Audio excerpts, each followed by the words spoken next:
Welcome students.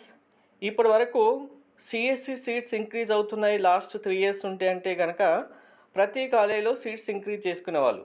Top college, good college, average college, below average college వాళ్ళు కూడా seats increase చేసుకునేవాళ్ళు. దానివల్ల seats పెరిగిన కొద్దీ టాప్ కాలేజీలో సీట్స్ చాలా తక్కువ మందికి వచ్చాయి.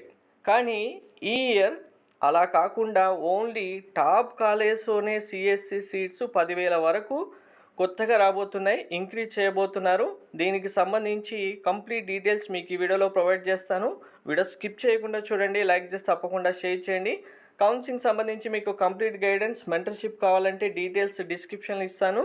మెంటర్షిప్లో జాయిన్ అయిన స్టూడెంట్స్కి కౌన్సిలింగ్ కంప్లీట్ అయిపోయి కాలేజీలో జాయిన్ అయినంత వరకు కంప్లీట్ గైడెన్స్ ప్రొవైడ్ చేయడంతో పాటు న్యూగా ఇంక్రీజ్ అవుతున్న సీట్స్ కౌంట్ బేస్ చేసుకొని మీకు కట్ ఆఫ్ ఎక్కడి వరకు చేంజ్ అవుతుంది, మీ ప్రియారిటీ లిస్ట్ టాప్ కాలేజీలో సీట్ వచ్చేలాగా ఎలా ఇవ్వాలనేది, మీ సర్టిఫికేట్ వెరిఫికేషన్ కంప్లీట్ అయిన తర్వాత మీకు ప్రియారిటీ లిస్ట్ ఇండివిజువల్గా ఎవరిది వాళ్ళకు కూడా ప్రొవైడ్ చేయడం జరుగుతుంది.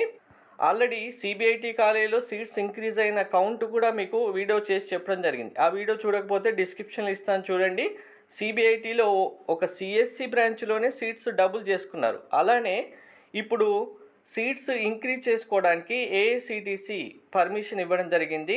ఈ పర్మిషన్ ఎవరికి ఇచ్చారు అంటే కనుక ఒకసారి క్లియర్గా చూడండి. మీకు తగిన మౌలిక సదుపాయాలు చూపిస్తే ఎన్ని సీట్లకైనా అనుమతిస్తామని అఖిల భారత సాంకేతిక విద్యా మండలి ఏఐసిటిసి పర్మిషన్ ఇచ్చింది. సో ఇక్కడ పర్మిషన్ ఇచ్చింది కదా అని చెప్పి ఏ కాలేజ్ పడితే ఆ కాలేజ్ అప్లై చేసుకుంటే యావరేజ్ కాలేజీ, ఫ్యాకల్టీ లేని వాళ్ళందరికీ ఇస్తామని కాదు. ఇక్కడ చూడండి క్లియర్గా, కళాశాలకు న్యాక్ ఏ గ్రేడు లేదంటే స్వయం ప్రతిపత్తి అటానమస్ కాలేజ్ హోదా అయినా ఉండాలి. న్యాక్ ఏ గ్రేడ్ ఉంది అటానమస్ కాలేజ్ అంటే కనుక అవి టాప్ కాలేజ్తోనే ఉంటాయి. ఇంకా యావరేజ్ కాలేజ్, బిలో యావరేజ్ కాలేజ్తో సీట్స్ ఇంక్రీజ్ అవ్వవు. సో ఇది రియల్గా గుడ్ న్యూస్. ఓన్లీ టాప్ కాలేజీలోనే సీట్స్ ఇంక్రీజ్ చేయడం అనేది. దీంతో మనకు స్టేట్లో అలాంటివి 65 కాలేజెస్ ఉంటే ఇప్పటి వరకు 50 కాలేజెస్ సీట్స్ ఇంక్రీజ్ కోసం అప్లై చేసుకున్నాయి.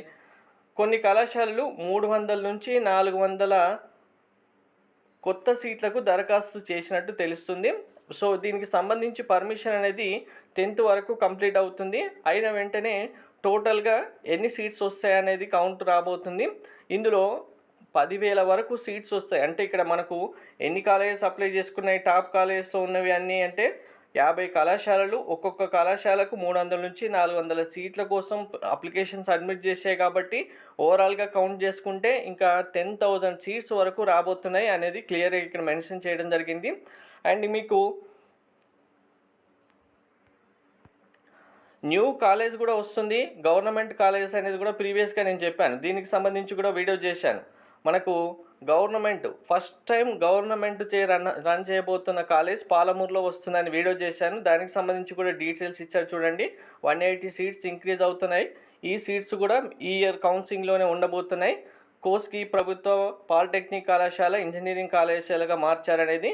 సో ఈ కాలేజ్ సంబంధించిన సీట్స్ కూడా ఇక్కడే యాడ్ చేయబోతున్నారు. సో దీనివల్ల టాప్ కాలేజ్లోనే సీట్స్ ఇంక్రీజ్ అవుతున్నాయి. కాబట్టి లాస్ట్ ఇయర్ టాప్ కాలేజీలో రాని స్టూడెంట్స్ ఎవరైతే ఆ ర్యాంక్ వరకు ఉన్నారో ఈ ఇయర్ ఇంకా టాప్ కాలేజ్లో సిబిఐటి, విఎన్ఆర్, వాసవి